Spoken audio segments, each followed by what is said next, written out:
basically one of the major trends that we're seeing in skincare and in the industry is unit dose sampling. One of the things we're seeing is that people aren't going into the Macy's, they're not going into the stores, so how are they going to buy a $50 commit to a $50 product if they haven't sampled it yet?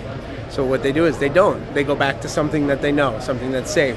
But if they could spend $5, buy a sample piece of it, try it on the website, and so a lot of people are selling samples so that it then leads them to that $60 purchase, whether it's fragrance or cosmetics, or so it's giving people the control to be able to make an educated decision.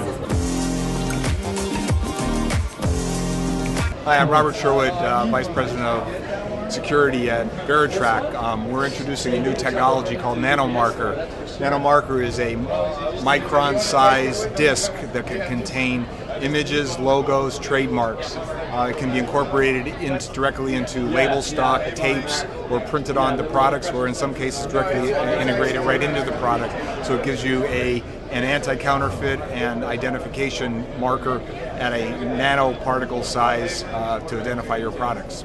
The little dots that are within this area right here are actually the nanomarkers, and those nanomarkers are actually at magnified images, are these images, which is the circle R, which we're showing right here.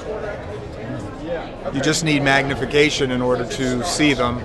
About 100x will get you there, so you don't need any specialized tools, just that magnification. Anybody that has a potential of counterfeiting problem, anybody that has diversion problems in some senses, and people, of course, IP violations. Another product that we're introducing is a product called Smart Tape. Smart Tape has coding on it, which is unique. There are unique codes as they are put onto the tape.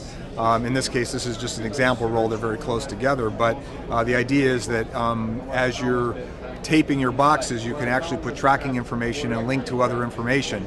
It also is something we can print logos, obviously, so now you can drive the cost of printing your IP, your logo on the side of a box, put it right on the tape. An example would be Amazon is moving their logos to the tape that they're taping their boxes with. So now we can link this unique code, which would be linked to a unique package, to a software system which could track and trace, detect diversion, do recalls, do all kinds of informational systems.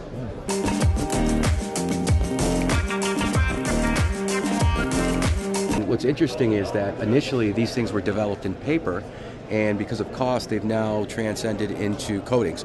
So there are coatings that will simulate, like this is a velvety, soft touch kind of coating.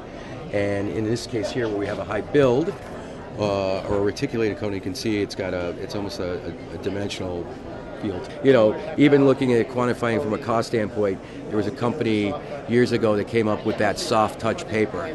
Wonderful idea, but it was about $4 a sheet. Now you can do it as a coating, and it's kind of cost you about maybe 15 cents a sheet to do, and you're simulating the same thing. So yes, I think technology is changing, but people are really into what they can feel and touch and how they feel about it. So that's what we're showing today, and we're seeing that it seems like a lot of people are gravitating to that. John Rebecki, I'm Senior Vice President, Disc Graphics. Here today to talk a little bit about a new type of coating. We call it our Discover Pattern Coating.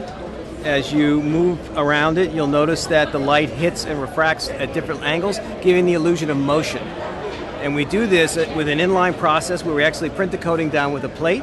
So while we're printing the job, we apply the coating. It's called a reticulating process, which means that we put down a coating that repels the gloss coating, which is the last step. It goes down in a pattern such that we have opposing angles. So as you rotate it, the angles change, and it creates a vision of motion. So we can see it here with our young lady, a swirl behind her, or here with sun rays coming off of the sun onto the beer bottles there. And this is all about being able to take a static two-dimensional object and give it a 3D appearance in a cost-effective manner.